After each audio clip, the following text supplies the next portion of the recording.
नारायणीयं 18வது दशकं भृगुचरितम्।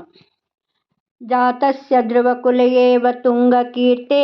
अङ्गस्य व्यजनिसुतः सवेन नामा तद्दोषव्यतितमतिः स राजवर्यः त्वत्पादे विहितमना वनं गतोऽभूत् पापोऽपि क्षितितलपालनाय वेनः पौराद्यै उपनिहितः कठोरवीर्यः सर्वेभ्यो निजबलमेव सम्प्रशंसन् भूचक्रे तव यजनान्ययं न्यरोत्सीत् सम्प्राप्ते हितकथनाय तापसौगे मत्तोऽन्यो भुवनपतिः न कश्चनेति त्वन्निन्दावचनपरो मुनीश्वरैस्तैः शापाग्नौ सलभदशाम् अनायिवेनः तन्नासात्कलजनभीरुकैर्मुनीन्द्रैः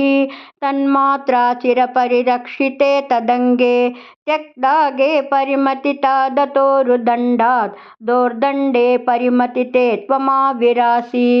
विख्यातः पृथिरिति तापसोपदिष्टैः सूताद्यै परिणुतभा विभूरिवीर्यः वेनात्या कबलितसम्पदं दरिद्रीम् आक्रान्तां निजधनुषा समामकार्षीः भूयस्तां निजकुलमुख्यवत्सयुक्तैः देवाद्यै समुचितचारुभाजनेषु अन्नादीन्यभिलक्षितानि यानि तानि स्वच्छन्दं सुरभितनुम् अदूदुहस्वम् आत्मानं यजति मकैस्त्वयित्रिधामन् आरब्धे शततमवाजिमेघयागे स्पर्धालुशतमक एत्यनीचवेषः हृत्वा स्वं तव तनयात् पराजितोऽभूत् देवेन्द्रं मुहुरितिवाजिनं हरन्तं वह्नौ तं मुनिवरमण्डले जुहूषौ रुन्दाने कमलभवे क्रतो समाप्तौ साक्षात् त्वं मधुरिपम् ऐक्षता स्वयं त्वं तद्दत्तं वरमुपलभ्य भक्तिमेकां गङ्गान्ते विहितपदः कथापि देव सत्रस्तं मुनिनिवहं हितानि शंसन् ऐशिष्टा सनकमुखान् मुनीन् पुरस्तात् विज्ञानं सनकमुखोदितं ददानः स्वात्मानं स्वयमगमो वनान्तसेवी तत्तादृक् पृथुवपुरीश सत्वरं मे रोगौगं प्रशमय वातगेहवासिन्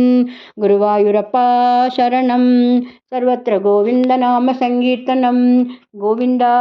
गोविन्द துருவ வம்சத்தில் தோன்றிய வேணன் என்னும் கொடிய குணங்கள் கொண்ட அரசனது வலது கரத்திலிருந்து ஸ்ரீ மகாவிஷ்ணு பிருத்து என்ற நாமத்துடன் அவதரித்தார். தனது பிரஜைகளுக்கு மிகச்சிறந்த அரசனாக விளங்கிய அவர் பூமி தாயை தனது மகளாக ஏற்றார். அதனாலேயே பூமிக்கு பிருத்திவி என்ற பெயர் உண்டாயிற்று.